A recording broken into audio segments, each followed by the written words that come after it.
जानकारी देते थे। यानी हम ये कह सकते हैं कि जो मेंडल के नियम थे ना, जो नई संतति का निर्माण होता था, जो नई संतति का जो निर्माण होता था तो उसमें कुछ लक्षण प्रकट होते थे, उन लक्षणों के बारे में जानकारी देते थे कि इन लक्षणों में क्या बदलाव आए हैं। अब देखिएगा पांचवा जो अपन का महत्व है वह हम ये कह सकते हैं कि अनुवांशिकीय रोगों एवं अनुवांशिक रोगों जैसे हेपेटाइटिस है, या हम ये कह सकते हैं डायरेक्ट अनुवांशिकीय रोगों के अनुवांशिक रोगों के इलाज में मेंडल के नियमों का महत्व होता है।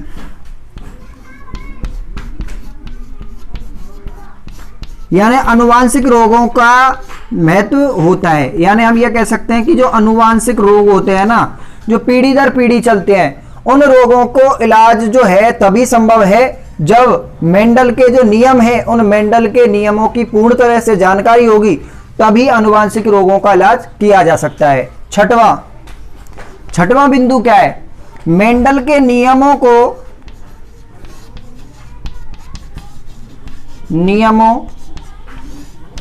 आधार मानकर ही बीजों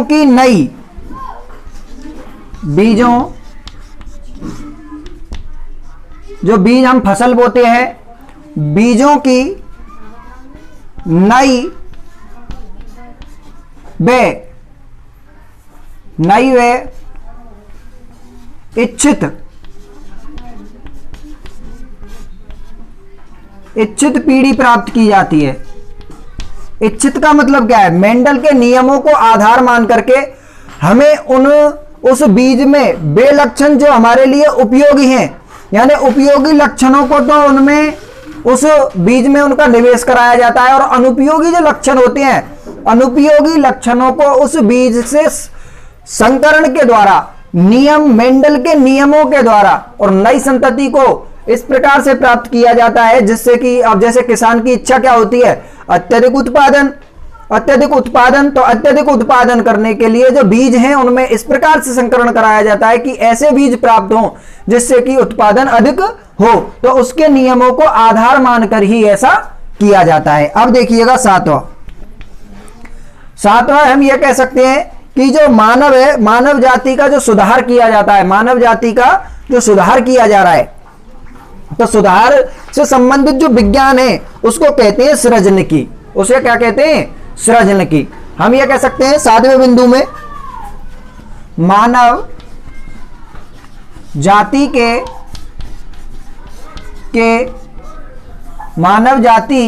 के सुधार से संबंधित,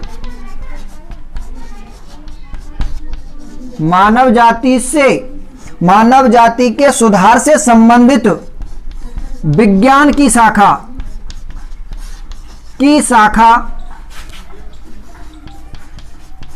जिसे कहते हैं सृजनकी।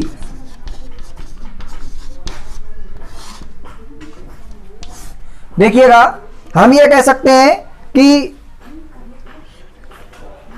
इसे सृजनकी में हम ये भी कहते हैं सृजन की। देखिएगा, हमारी जो यानी मानव जाति है उसके लिए सुधार से संबंधित जो विज्ञान है उसकी शाखा है सृजन की है, जो आधारित है, यह भी मेंडल के नियमों पर आधारित है। मेंडल के नियमों पर आधारित है। देखिएगा, मैं फिर से बता देता हूं। जो मेंडल साहब थे उन्होंने नियम दिए, और मेंडल के जो नियम थे उनका उपयोग अनेक शाखाओं में किया जाता है, जिसमें जैसे मैं बता देता हूं आपके लिए कि जो मेंडल का प्रथम नियम था वह था प्रभाविता का नियम। और प्रभाविता के नियम के अनुसार F1 पीढ़ी में वे ही लक्षण प्रकट होते हैं जो प्रभावी होते हैं। यानी जो लक्षण प्रभावी होते हैं वही F1 पीढ़ी में प्रकट होते हैं। तो इस नियम के कारण, यानी इस नियम से हमें जानकारी मिलती है कि प्रभावी जो लक्षण है वो F1 पीढ़ी में प्रकट होंगे। तो अप्रभावी लक्षण जो कि हानिकारक एवं घातक जो जीन होते हैं वो अप्रभावी होते हैं, और अप्रभावी होने के कारण वो F1 पीढ़ी में प्रकट नहीं होती है। तो ये महत्व हो गया। दूसरा देखिएगा, दूसरा था पृथक्करण का नियम। तो जो पृथक्करण का नियम था वो जीन संकल्पना की पुष्टि करता था। दूसरा जो था वो ये कह रहा है कि जो जीन संकल्पना थी उसकी पुष्टि करता था, और जो पृथक्करण का नियम था उसके द्वारा संततियों में सुधार किया जा सकता था। दूसरा जो वो नियम था उसके अनुसार हम ये कह सकते हैं कि पीढ़ियों के जो लक्षण हैं वो अपनी अपनी पीढ़ी में अलग अलग प्रकार से प्रकट होते हैं। इस नियम के अनुसार हम संततियों में सुधार कर सकते हैं। अब तीसरा था वो पृथक्करण का जो नियम था वो जीन संकल्पना की पुष्टि कर सकता था। अपना जो चौथा नियम है, यानी चौथा जो महत्व है, वो कह रहा है कि मेंडल के द्वारा, जो मेंडल साहब थे उनके नियमों से संकर संतति में हुए जो प्रकट हुए लक्षण हैं, संकर संतति में जो लक्षण प्रकट होते हैं उन लक्षणों की जानकारी, यानी जो विभिन्न प्रकार के जो लक्षण हैं, यानी अलग भी हो सकते हैं लक्षण और अन्य लक्षण अन्य तरीके के भी हो सकते हैं, उन लक्षणों के बारे में जानकारी मिलती है। अब देखिएगा आगे, अनुवांशिकी रोगों के इलाज में कुछ लोग जो होते हैं उनके लिए अनुवांशिक बीमारियां होती हैं। अनुवांशिक बीमारियों के निदान के लिए, हमारे अनुवांशिक बीमारियों के इलाज के लिए मेंडल के नियमों का महत्व है।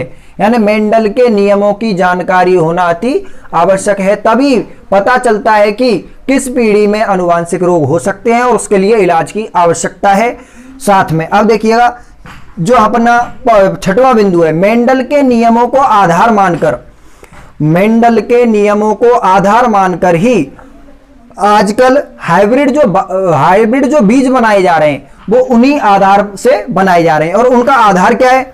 उनका आधार वो तीनों नियम ही हैं, प्रभाविता का नियम, पृथक्करण का नियम और स्वतंत्र अवयव का नियम।